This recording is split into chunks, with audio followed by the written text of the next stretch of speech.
Je pense malheureusement pour tous les procrastinateurs que la meilleure manière d'avoir de l'impact et d'évoluer dans sa vie est de faire.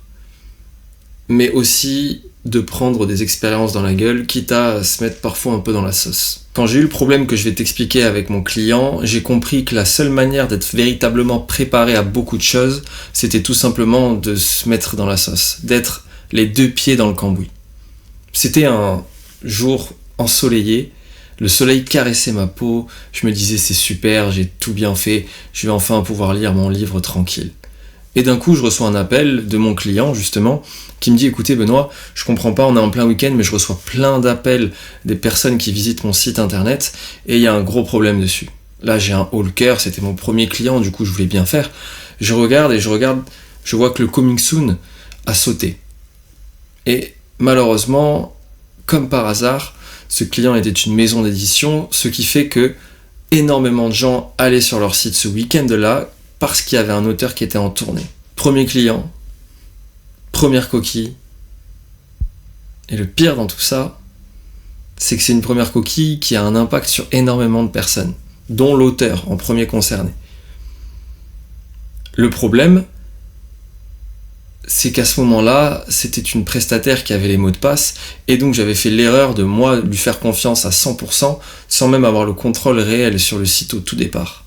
Lorsque ça t'arrive, derrière, tu chopes plus de 10 ans d'expérience, plus de 10 ans de théorie, dans le sens où tu te prépares, ça te choque tellement que tu te prépares et tu préviens pour tous les autres projets à venir.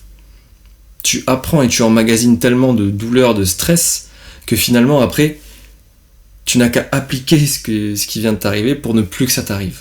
Et ce qui est beau dans ça, c'est que ça te permet une évolution sur plein de sujets. Parce que là, c'était la galère avec ce client. Demain, ça pourra être autre chose. Mais ça a englobé un panel de choses, c'est-à-dire d'être beaucoup plus prévoyant, de mieux structurer mes projets, d'avoir un contrôle total et ensuite de décerner chaque strate de contrôle, ce qui me permet ensuite de mieux appréhender les prochains projets que je vais avoir. C'est exactement pareil pour tout. Tu seras jamais aussi bon dans la conduite qu'en conduisant. Et malheureusement, il va peut-être t'arriver des accidents. Ces accidents, si tu y survis, et je te le souhaite, seront des manières de te prévenir pour les autres à venir. Parce que tu sauras exactement dans quelle situation tu as eu cet accident. Et j'ai remarqué que les personnes qui réussissent le mieux sont celles qui, lorsqu'il leur arrive une chose qui les déplaît, passent direct à l'action pour les réparer, et en plus de ça, incorporent de nouveaux comportements pour ne plus y faire face, ou, lorsqu'ils y font face, mieux les prévenir, mieux taper dedans, et être super efficace. Donc je pense que tu ne seras jamais aussi prêt qu'après avoir fait la chose.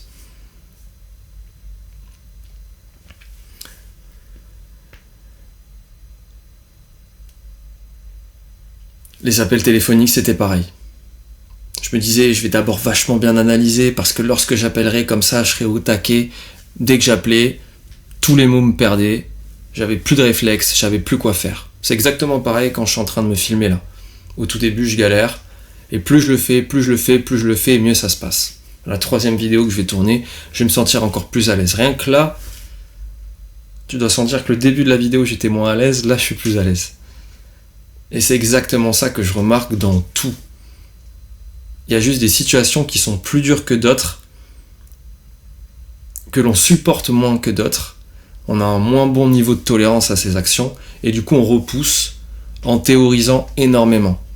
Parce qu'on se dit, ça va mieux me mettre dans le bain. Alors oui, je pense que si tu veux piloter un avion demain, il vaut mieux que tu t'y prépares. Mais quoi qu'il arrive, pour piloter un avion, on te met quand même dans des situations où ça simule le plus le jour J.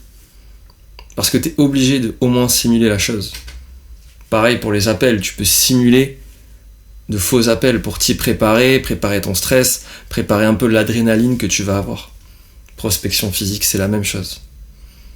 Donc tu ne seras jamais aussi prêt qu'après l'avoir fait. Je suis désolé si tu te disais il va falloir que j'apprenne encore comment faire le poirier ou à lire encore une dizaine de livres. Non mon pote, malheureusement, juste mets-toi dans la sauce, trouve une solution. Et c'est terrible, mais quand t'es dos au mur, c'est le moment où t'es le plus efficace. C'est le moment où ton cerveau il tourne à 1000 à l'heure, et c'est le moment où tu trouves des choses que tu n'aurais jamais trouvées, tu trouves une force que tu n'aurais jamais trouvée auparavant, pour résoudre ce problème. Donc c'est tout ce que je te souhaite en vrai, c'est une multitude de problèmes dans lesquels tu t'es mis consciemment, de la sorte, ça va te permettre derrière de prévenir ces problèmes et d'avoir un panel de connaissances qui vont faire que tu es un expert dans n'importe quel domaine. Mais la première chose, et c'est la plus compliquée, je te le dis à toi, je me le dis à moi, c'est de se mettre dedans, c'est de sauter les 2 pieds dedans, et on verra bien comment ça se passe. Tant qu'il n'y a pas mort d'homme, j'ai envie de te dire, c'est tout ce que je te souhaite.